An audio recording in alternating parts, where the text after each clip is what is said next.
I got a picture for Lorenzo's bedroom of the iconic shot from Voyage to the Moon. Why don't I show him Voyage to the Moon? And he loves it. But the strange thing about it is that he thinks that a crab is on the moon's face. The tinted colored version has his red splotch on. Oh, he thinks that's a crab. But I've also shown him Welcome to the Basement's take on Voyage to the Moon. Yeah. And when we have that shot, I say, "What the crap?" And I think he thinks that I'm saying, "What the crab?" Oh, that's fine. And you should know that when he asks to watch this show, he wants to see Matt. Nah. He doesn't call it Basement anymore. He doesn't say my show. He says Matt. And sometimes he'll be like, "Oh, Daddy's in this." What the crab. Thank you for joining us for Unboxing. This is a satellite show of Welcome to the Basement where we open our mail.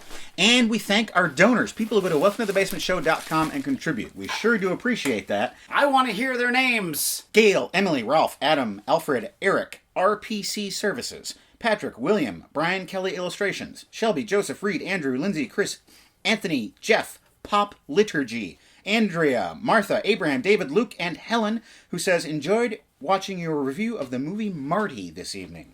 You did a great job. I've been writing a daily blog for 4 years, encouraging old-style correspondence and letter writing. AnchoredScraps.com. And happy seeing you have a real address on your site." Thanks, Helen. Yes, thank you. Postcards. Postcards. From the American Sign Museum, Emily says, "Seen it, the Lego Batman movie. I found it surprisingly thoughtful and tons of fun." I have not seen that one yet. I haven't either, and considering how much I like the Lego movie, I should watch it. Yeah, and I like Batman. This Toy Story postcard comes from Jack, who says, "I was wondering about your opinions on Disney purchasing Fox. Are all monopolies something to worry about?"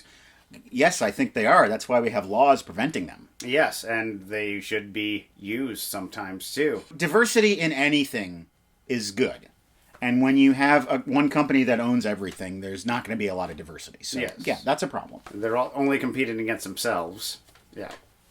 We've got a Final Justice postcard here. I think we've gotten one of these before. From Grace, who says, "Been a long-time viewer and not stopping anytime soon. Good. I would love to see Michael Shannon play Mr. DiMartino from Daria in a live-action version. What do you think?" I didn't really watch Daria. I also didn't watch Beavis and Butthead. You didn't? No. I didn't watch it for a long time, and then one night there was nothing else on, and I was like, I'm above this show. I had said it for years, and then I saw this one episode, and I just died. Yeah. I'm like, all right, I just didn't get it yet. Daria. And lastly, we have a custom-made postcard from Brian Kelly Illustrations. Scream, Bacula, Scream. Oh, look at that. On the bottom there, I'm saying, still waiting for that second scream. And then on the back, we've got our old pal Arnold Stang, who says, "I don't think I look like a turtle." Arnold Stang. Here is a letter from Tyler in Huron, Indiana. "Dear Matt and Craig, I've been a fan of Welcome to the Basement for years and have found your show very insightful. Recently, I began dating someone who is also a fan of your show. How does that happen? Are there conventions we don't know about? Our mutual appreciation of the show and all things cinema is one of the things I love most about her. It is nearly her birthday, and I hope that you guys can wish Karis Lynch from Mitchell, Indiana, a happy birthday." Hey, happy birthday! Happy birthday, Karis. Mitchell.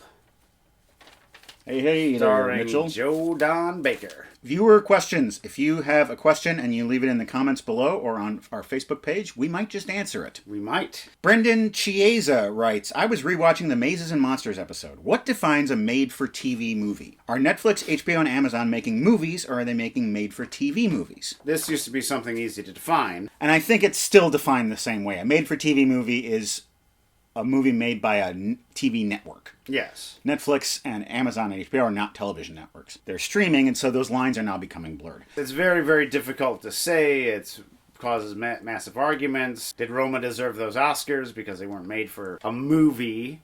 And I think that the term made-for-TV movie, like the term after-school special, is sort of becoming a bygone term. And probably in a generation will disappear. What are some famous TV movies you remember? Probably The Day After was the biggest one. Oh my God, The Day After. That was terrifying. Hey, nuclear war is a bad thing. Also The Burning Bed. Oh yeah.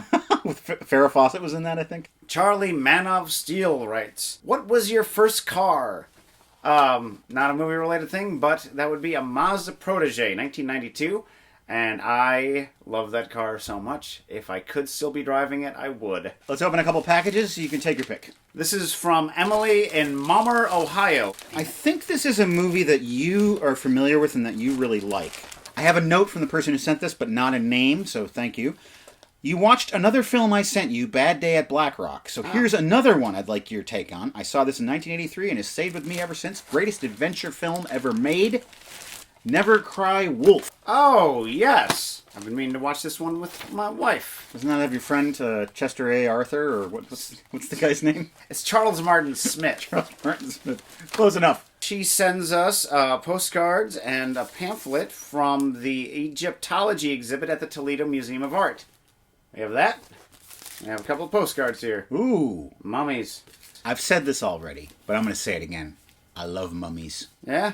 Fascinated by them. Also fascinated by discoveries from the deep ocean. Like we found this fish that no one's ever seen before. I love that. We found a mummy down there. Mummy fish. Yeah, Mummy exactly. Fish, yeah. At the exhibit, they even showed the original trailer for Karloff's The Mummy as an example about ancient Egypt's widespread cultural impact. We watched that show. And she tried to introduce a good friend to our show, but she is a diehard Beatles fan and have not forgiven you for preferring the Monkey's Head over the Beatles' Help. Hard Day's Night is better than any of them. The licorice is for Tona. Oh, licorice and cats. Oh, we've had those before, yeah. Yep. All right, Tona, watch out, coming in. Oh, Ooh, thank you. Watch your teeth on those. Oh.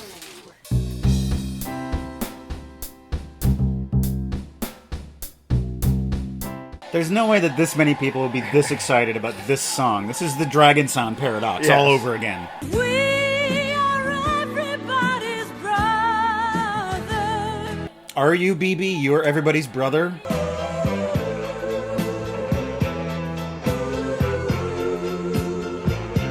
Beauty school dropout. Of this giant apple. I can't turn you loose.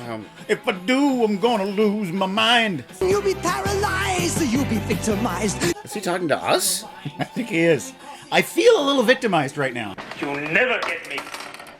Never! I will go back to my native Moose Jaw, Canada.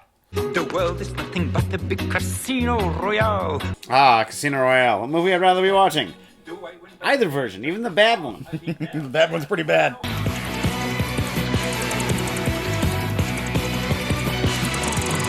From New York out to LA. Man, I thought it was over. It just keeps going. Hi, it's Michelle Maybell. That's already been written. BB! Oh, Jonathan Banks? Get him, Ermintrout. It's time that you were leaving. He's clearly not into this seduction, and you don't seem to be in on this seduction either, Pandy. No one in this movie really seems to be into anything that they're doing, with the possible exception of Mr. Boogaloo, who's really selling it. Yes. And now the coitus dream ballet. You want to go sauna with me? No, thank you. Jesus, take your banana hammock somewhere else. I want this kimono, and I want it now. Yeah, for real. Go to him. He loves you. I know that because I freaked him nasty last night. I was caught in a maze, so blinded and dazed. That's what friends are for. Over here. I have many opioids to sell you.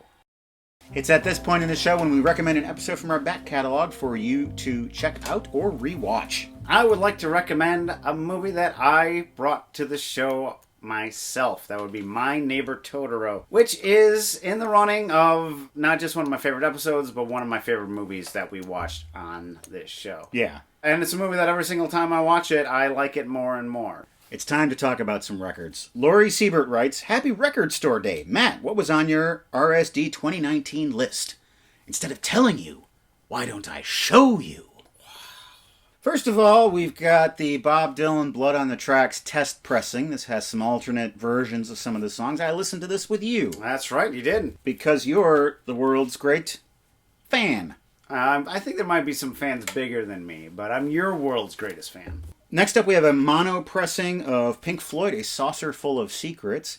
This is a hard record to find, no longer. I was so impressed with the mono pressing of Piper at the Gates of Dawn that I wanted to get the next one. Was Syd Barrett still in the band at this point? I think he wrote one song, but I don't think he was actually performing. Or he wrote and performed on only one song. I'm not sure. Next up, we have a double disc compilation, The Best of Townes Van Zandt. Oh. A lot of you might not have heard of Townes Van Zandt, but you should find him because he is legitimately one of the great songwriters of all time. And also one of the great drunks. Right up there with Bob Dylan and Leonard Cohen and Hank Williams and Townes Van Zandt. He's up there. Next up is a Sun Records compilation, Volume 6. I've been collecting these throughout the years. I have all 6 volumes. This one is female vocalists. This is not a Record Store Day exclusive. This is just a used copy of Pavement, Slanted and Enchanted. Pavement, I came late to the Pavement party. I thought they had passed me by, but the more I listen to them, the more I like them. Of all the grunge bands, they are the ones whose music I think has not dated at all. It sounds as fresh today as it did back when you found it, back when I found it, back when it was first made, yeah. The way you started that out, I thought you were going to say, this is the one grunge band that I hate. No.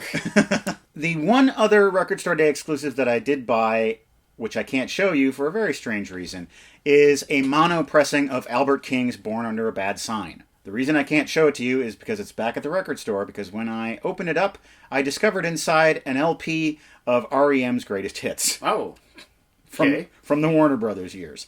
I was very confused, and I was not the only one. They screwed up at the record plant. Eek, yeah. It's like, hey, I love REM, but... So right now the people at the record store tell me that it's uncertain if the plant is going to press more copies to replace them, or if we're just going to get refunds. I hope they press more, because this is a record that I really wanted to listen to. Normally in this section I talk about records that you've sent me, and I've spent so much time with my Record Store Day stuff.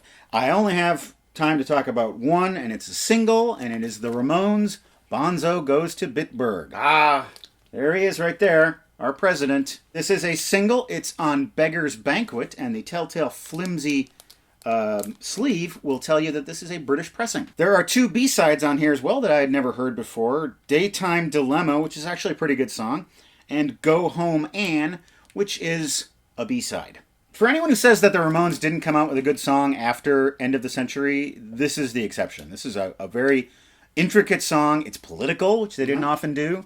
And it really has the epic feel of, something from Who's Next. yeah. And the thing I like best about it is imagining the studio, they're recording the song, and Johnny Ramone is just gritting his teeth, playing that guitar. Love Reagan. How about you read the rest of the donors? Oh, Nathan, Michael, Anton, Philip, Thomas, Robert, Stephanie, Kieran, Grant, Catherine, Brian, B.A. Mikey D, Laura, Kai, J.P., Sean, Maurizio, Mark, Graham, Robert, Rebecca, Graham, Kendall, and John. Thank you. 2 more packages, and then let's get out of here. All right. Fragile. Must be Italian.